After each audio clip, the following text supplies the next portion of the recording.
The first time Emily Carter walked into Sarah Miller's married life, she told herself it was just another chapter, nothing more. Emily and Sarah had been friends since college in Boston. They were the kind of friends who shared notes, secrets, and silence without feeling awkward. After graduation, life moved fast. Jobs, cities, and responsibilities changed everything, except their friendship. When Sarah married Daniel Miller, Emily stood in the front row, smiling, clapping, truly happy for her. Daniel seemed perfect for Sarah. Not perfect in a dramatic way, but steady. Calm. Kind. He spoke softly, listened carefully, and treated everyone with respect. He did not try to be charming. He simply was. After the wedding, Sarah and Daniel moved to a peaceful suburb outside the city. Emily visited them for the first time on a warm Sunday afternoon. The house smelled like fresh coffee and baked bread. It felt lived in, not staged. That alone made Emily feel relaxed. Daniel welcomed her with an easy smile. He took her coat, asked about her drive, and thanked her for coming as if it truly mattered.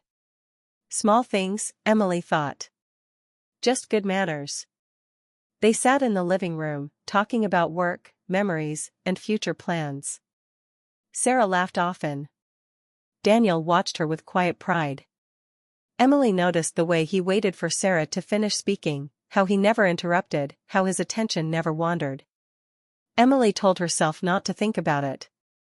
Over the next few weeks, Emily visited more often. Sometimes she stayed for dinner.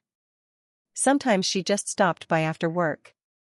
Each time, Daniel was the same, thoughtful, generous with his time, always making sure Emily felt comfortable. If Sarah was busy, Daniel would talk with Emily about books, travel, or simple life questions. There was nothing wrong in it. Nothing crossed any line. Still, something began to shift inside Emily. One evening, Sarah was late coming home from work. Daniel offered Emily tea and asked about her writing. Emily rarely talked about her dreams, but Daniel listened like they mattered. He asked questions, real ones, not polite ones. When Emily laughed nervously and said she wasn't sure she was good enough, Daniel shook his head. "You are," he said simply. "You just need time." The word stayed with her longer than she expected. Emily left that night feeling confused. Daniel's kindness reminded her of Sarah's kindness, the same warmth, the same care for others. It felt familiar and unsettling at the same time.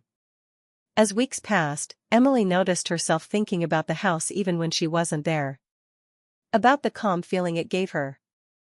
About how different it was from her own quiet apartment. She told herself she missed Sarah. That was true. But not the whole truth.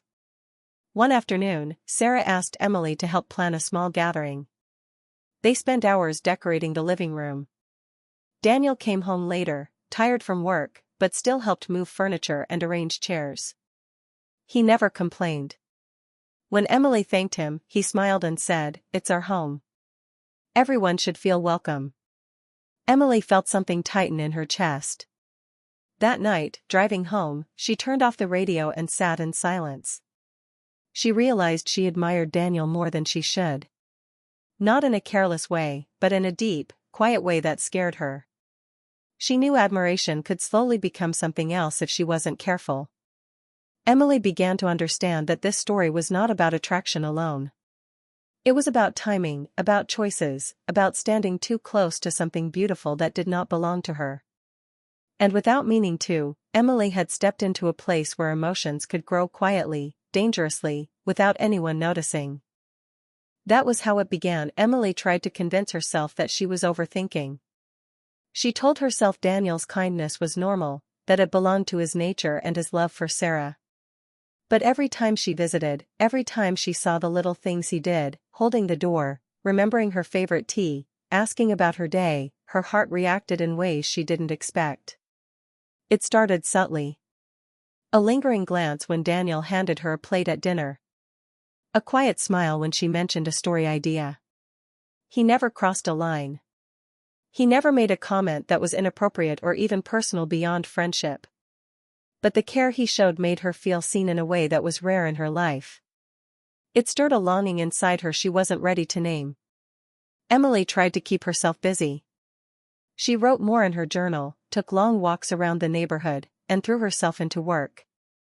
Yet, every text from Sarah asking her to come over brought a mixture of joy and anxiety.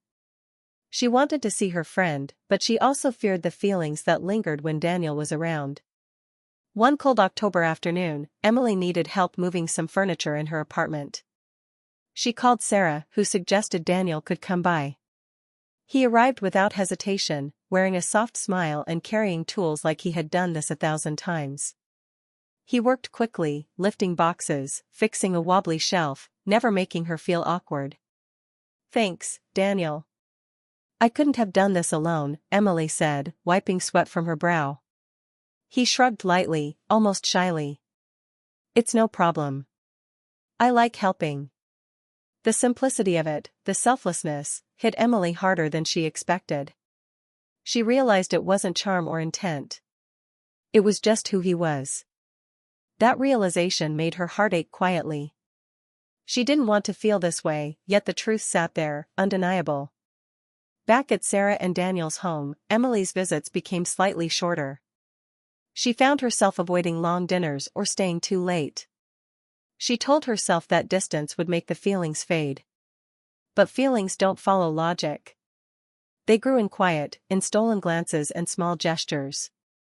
Sarah, of course, noticed nothing. She was completely unaware, trusting Emily and Daniel implicitly. That trust, combined with the warmth and generosity they shared, made Emily feel both safe and guilty at the same time.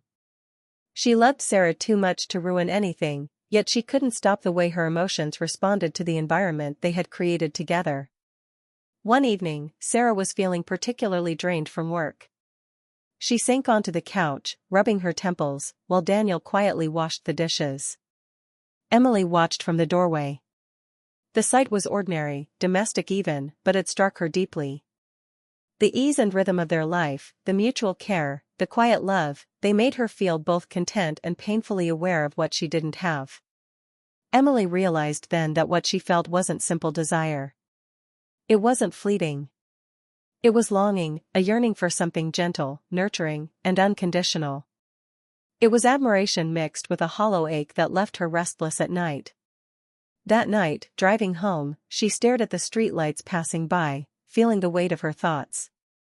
She understood that these feelings were dangerous, even if they were innocent. Longing can twist into confusion if left unchecked, and she wasn't sure she could keep her heart contained. Emily began to write more in her journal, trying to make sense of herself. She recorded her visits, the kindnesses, the laughter, and the small moments that made her chest tighten. Writing helped, but it didn't solve the problem. Every note reminded her that Daniel's generosity was real and that it mirrored Sarah's own qualities. In a strange way, it made her love her friend even more. Sarah's choice in Daniel was perfect, yet that perfection also became a mirror of everything Emily secretly desired in her own life: care, attention, and emotional safety. Emily knew she had to decide: pull away completely or continue visiting and risk letting her feelings grow. But before she could make that choice, one evening, Sarah called her, voice tired but soft, asking her to come over. Emily didn't hesitate. She knew she would go, no matter how complicated her heart felt. And when she arrived, she found that life had a way of making simple, quiet moments feel heavier than they appeared, because sometimes, the most ordinary evenings are where the heart's truth waits to reveal itself. Winter arrived early that year, bringing gray skies and streets slick with early snow. Emily's visits became less frequent, but her thoughts never left Sarah and Daniel. Every time she thought about them, about their home and the quiet warmth that radiated from their life together, her chest tightened. She tried to push the feelings aside, but they lingered, stubborn and persistent. One evening, Sarah called Emily in a voice softer than usual. "Could you come over? I need someone to talk to." Emily didn't hesitate. She knew the urgency behind those words. She arrived to find Sarah sitting on the couch, her coat still on, eyes tired, shoulders slumped. Emily immediately felt concern, forgetting for a moment the storm of emotions Daniel stirred in her. "Everything okay?" Emily asked, kneeling beside her. Sarah shook her head. "It's just been a lot lately. Work, life, feeling overwhelmed. I don't know how to handle it all sometimes." Her voice cracked slightly, and Emily reached out instinctively to hold her hand. Daniel was in the kitchen, quietly clearing the counter after making tea. Emily noticed the care in his movements, the way he made sure the mugs were perfect, the way he hummed softly to himself. Watching him, Emily felt that familiar pang, the mix of admiration, longing, and guilt. Sarah talked for an hour, sharing fears she had never admitted before, confessing doubts and insecurities she usually hid behind a smile. Emily listened, offering comfort, nodding, and speaking gentle words of reassurance. Each time she glanced at Daniel, he was just as she remembered, calm, generous, attentive. He was quietly holding space for her friend, the one she loved, without needing recognition or praise. When the conversation finally slowed, Daniel stepped outside to take a call. The apartment felt quieter suddenly, and Emily realized she was holding her breath. Sarah reached across the couch, taking Emily's hand with a soft firmness. "You've been distant lately," Sarah said, eyes searching. "Did I do something wrong?" Emily froze. This was the moment she had feared but knew would come. She couldn't lie, not to Sarah, not to herself. Her feelings were complicated, yes, but not dangerous in action. She wasn't in love with Daniel. She admired him, yes, and the way he mirrored Sarah's generosity stirred emotions that confused her, but she would never betray her friend. Still, she owed honesty. I'm just confused," Emily said finally, voice shaking slightly. "I care about you and Daniel. I love our friendship. But sometimes, being here makes me realize things about myself I haven't faced yet. I don't want to hurt anyone, and I don't want to betray your trust." Sarah listened quietly, squeezing Emily's hand. There was no judgment in her eyes, only understanding. "Thank you for telling me," she said softly. "I trust you, Emily. That won't change." Emily felt tears prick at her eyes. Trust, real, unshakable trust, was something rare, and Sarah was giving it freely, even knowing how complicated the emotions might be. Emily's chest ached, but it wasn't regret. It was clarity. She realized that honesty, even when uncomfortable, could carry love just as deeply as actions.